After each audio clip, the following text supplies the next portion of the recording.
So tell me, first of all, what was it that drew you into the project and what was enticing about the concept?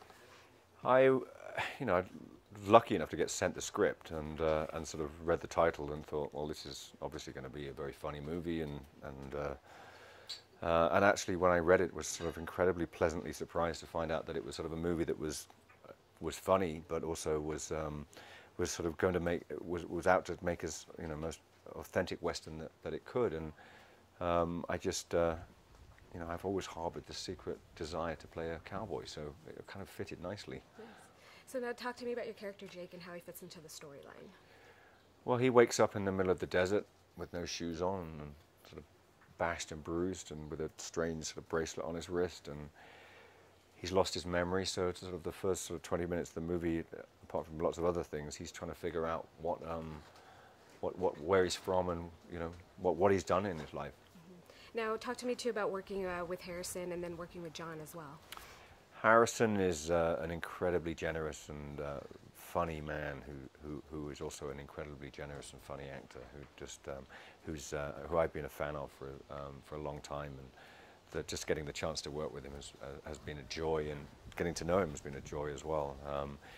And Jon Favreau, has done a lot of comedies, has made a lot of funny films. He's been in a lot of very funny films, but he always kind of comes from the point of view that that comedy comes from reality, and his commitment to this movie is just well, it's above and beyond the Call of Duty. He's a collaborative director who wants to hear your opinion, but also has an incredibly strong sense of what the movie is about, and is always trying to make it better. So it makes my job very easy.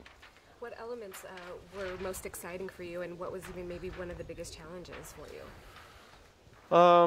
Riding horses every day was probably one of the most exciting things I've done on a movie set. I mean, it's I love horses. I love being around them, and I love being kind of out in the open. So.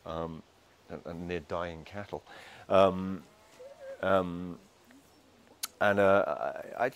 challenging wise, I don't know. I mean, challenging wise is that I wanted to make him. I'm from England, so I don't. It's not the most natural choice for someone to be a cowboy. But I wanted to make him as authentic as possible. But wearing chaps and a hat and a gun, it kind of really helps.